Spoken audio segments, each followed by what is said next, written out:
శ్రీ మహాలక్ష్మినే నమః. లక్ష్మీదేవిని చంచలక్ష్మిగా ఎందుకు పిలుస్తారు? ఆమె అసలు స్థిరంగా ఎందుకు ఉండదు?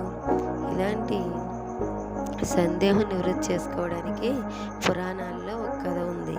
ఆ కథ ప్రకారం ఇలాంటి సందేహమే కొంతమంది మునులకు ఋషులకు వచ్చి ఆ విష్ణుమూర్తి దగ్గరికి వెళ్ళి ఇలా అడిగారు, స్వామి, లక్ష్మీదేవి కొంతమంది దగ్గర ఎక్కువ కాలం నిలవదు ఎందుకు అని అడిగారు. అప్పుడు లక్ష్మీదేవి 3 రూపాల్లో ఉంటుంది. మొదటిది శ్రీలక్ష్మి, అంటే కలకల్లాడే గృహంలో, చక్కటి సువాసనలు వెదజల్లే స్వగృహంలో, శుభ్రతతో నిండి ఉండి సంతోషకరమైన వాతావరణంలో ఆ లక్ష్మీదేవి స్థిరంగా ఉంటుంది.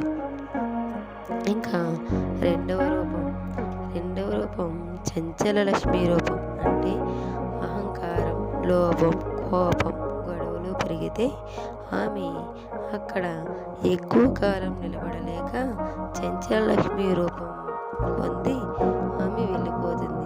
అక్కడ ఆమె నిలబడలేదన్నమాట. ఆ గొడవలు, అశుభ్రమైన వాతావరణం చూసి అక్కడ నిలబడలేక వెళ్ళిపోతుంది. మూడవ రూపం అలక్ష్మి రూపం, అంటే అశుభ్రత, అబద్ధం, అసూయ ఎక్కడైతే ఉంటాయో అక్కడ నుంచి లక్ష్మీదేవి వెళ్ళిపోయి అలక్ష్మికి ఆహ్వానం పెరుగుతుందన్నమాట. ఆ గృహం అంటే ఇంకా దరిద్ర దేవత తాండవించినట్టు అనమాట. ఎప్పుడూ కూడా ధనం నిలవదు. మరి స్వామి, లక్ష్మీదేవి స్థిరంగా ఉండాలంటే ఏం చెయ్యాలి? లక్ష్మీదేవి శాశ్వతంగా ఉండాలంటే మాటల్లో మాధుర్యం, మన ఇంట్లో శుభ్రత, మనసుల్లో శాంతి, ఎటువంటి వారిని కూడా కించపరచకుండా చక్కటి సంతోషకరమైన వాతావరణం ఉంటే ఆ లక్ష్మీదేవి శాశ్వతంగా ఉంటుంది. ఇలాంటి పురాణ విషయాలు మీకు నచ్చితే